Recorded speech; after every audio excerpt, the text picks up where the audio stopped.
Bonjour, nous allons conclure le Tanya d'aujourd'hui, le premier jour du mois de Iyar, 5780. Alors hier, nous avons parlé de ce fameux Ahavat Olam, amour qui naît dans le cœur grâce à la réflexion, à la méditation.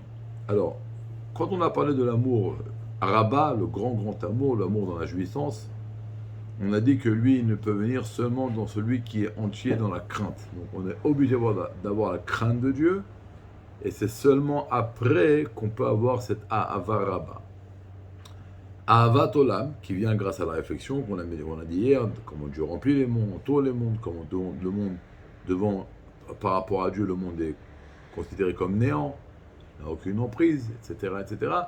Alors effectivement, cet amour doit également, a priori, être précédé par la crainte. Chaque amour doit toujours être précédé par la crainte. Mais contrairement au Ahava Rabba, où là-bas c'est une chose inconditionnelle, on ne peut en aucun cas l'atteindre sans avoir fait précéder la crainte, le Ahavat Olam, des fois il est possible qu'il vienne avant la crainte. Alors on va expliquer dans quel cas. Mais avant d'expliquer dans quel cas, comment est-il possible que cet amour va venir avant la crainte? Eh bien tout simplement, l'amour et la crainte sont de la bonté et la rigueur qui viennent du da'at. Comme on a dit que le da'at, c'est ce qui transforme la réflexion en émotion, c'est la clé des sentiments. Et puisque le da'at englobe en lui également la bonté et également la rigueur, donc également l'amour et également la crainte, il est possible parfois que l'amour va naître avant la crainte. Alors, ce ne sera pas, de façon générale, ça ne se passe pas comme ça. Dans quel cas ça va se passer comme ça? Dans un moment bien précis, dans une situation bien précise. Des fois, il y a des neshamot qui sont plongés dans les clipotes. Et là, on arrive à un chemin où c'est où elle fait tchouva ou elle va être perdue. Et lorsque Dieu ressent que c'est une chose qui va arriver, alors là, il fait passer la vitesse et il va dévoiler, il va faire qu'il va avoir chez ce juif-là un sentiment de réveil qui va dévoiler l'amour parce qu'il va tout simplement se rappeler qu'il y a son Dieu et il va se réveiller avec un grand amour de Dieu et donc à ce moment-là, l'amour va devancer la crainte. Comme exemple, il ramène Rabbi Elazar ben Dourdaya. Le traité de Avodah Zarah nous raconte que cet homme-là a fait beaucoup de choses qu'on ne doit pas faire. Et une fois, au moment où il a fait ça, il y a une femme qui lui a dit, écoute, tu sais que dans le monde futur, on ne t'acceptera pas. Et puis ça l'a vraiment bouleversé. Il a essayé de faire tchouva, il a demandé pitié à Dieu, au ciel, à la terre, qui prie pour lui devant Hachem, aux montagnes et aux collines. Mais tout le monde l'a refoulé. Et là, il a mis sa tête entre ses genoux, dit le Maharsha, il s'est mis dans la position du bébé dans le ventre de sa mère, parce qu'il a voulu dire à Dieu, regarde, je veux tout recommencer depuis le début. Je veux renaître. Fais-moi renaître. Et là, il a pleuré tellement que sa neshama a quitté le corps. Et le rabbi explique que c'est pas seulement grâce à l'amour, parce que l'amour qu'il a eu, c'est la Ahavat Olam. Et le Ahavat Olam, il est limité. Donc il ne peut pas entraîner le klot hanefesh, le fait que la neshama va quitter le corps. Lui, sa neshama a quitté le corps grâce à l'élan qu'il a eu au moment où il a fait tchouva. Il a fait une grande tchouva. Et là, comme tout le monde sait, il y a une voix qui est sortie du ciel et qui a dit Elazar ben Odaya, Rabbi Elazar ben Odaya est invité au monde futur.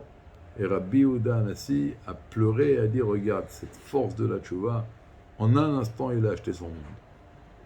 Le rabbi dit qu'on l'appelle rabbi, c'est bizarre, c'est pas un rabbi, c'est un Baal Tchouva, après on l'appelle rabbi. Et en plus, comment il a pu rentrer au monde futur, au Gan Eden, sans Torah en mitzvot? Sans Torah en mitzvot, il n'y a pas d'habit, la neshama, elle est nue. Et donc elle ne peut pas rentrer au Gan Eden. Comment il a fait? Le Harizal dit que c'était la réincarnation de Yochanan Kohen Gadol, qui a été Kohen Gadol pendant 70 ou 80 ans, et après qui a quitté le chemin de la Torah. Et sa neshama, elle n'est pas rentrée ni au Gan Eden ni au Gehinam. Et Rabbi Elazar ben Odaya était sa réincarnation. Lorsqu'il a fait tchouva, il a élevé l'âme de Rabbi Yochanan Kohen Gadol et il l'a ramené au Gan Eden, donc c'est pour ça qu'il s'appelait Rabbi, grâce à cette... Et en plus, c'est pour ça qu'il est entré au Gan Eden, parce qu'il est entré avec tous les habits des mitzvot et de la Torah que Yochanan Kohen Gadol il l'a fait pendant 70-80 ans. Mais encore une fois, la règle générale, c'est que d'abord il y a la crainte et après l'amour, sauf dans un cas comme celui-là. Maintenant, dans cet amour qui va devancer la crainte dans des situations spéciales comme celle-là, il y aura également toujours la crainte qui sera englobée, comme nous avons appris dans le Pérec 18, que dans l'amour, il y a toujours une petite crainte. Je t'aime tellement que j'ai peur de faire une chose qui va nous séparer. Ce moment-là, elle n'est pas ressentie parce que c'est une petite crainte, c'est pas la grande crainte de la honte ou de la grandeur de Dieu, c'est la crainte de faire un péché, la crainte d'être séparé de Dieu. Et en plus, elle est complètement volée parce que c'est l'amour qui domine. Et le rabbi termine le chapitre en prouvant pourquoi il faut d'abord avoir la crainte et c'est seulement après qu'on peut atteindre l'amour. Il dit que Ve'afta, c'est la valeur numérique de 414. Lumière, 207. Donc pour arriver à Ve'afta, il faut deux lumières. La lumière de Torah Mitzvot, qui est donc la crainte. Comme on a dit, s'il n'y a pas de crainte, il n'y a pas de Torah Mitzvot. Et après, la lumière de l'amour. Mais la lumière de l'amour tout seul ne peut pas le faire. Donc c'est pour ça qu'il faut d'abord avoir la crainte, Torah Mitzvot, première lumière. Après, associer à ça la lumière de l'amour et arriver à l'amour. Donc on ne peut pas arriver à 414 sans le premier 207 qui est la Torah et les Mitzvot qui sont précédés par la soumission et par la crainte.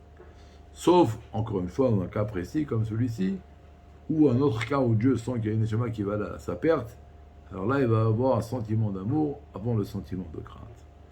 Voilà, donc nous avons terminé le Pérec 43. Demain, nous commençons le Pérec 44, qui va parler également de beaucoup de niveaux d'amour de Dieu.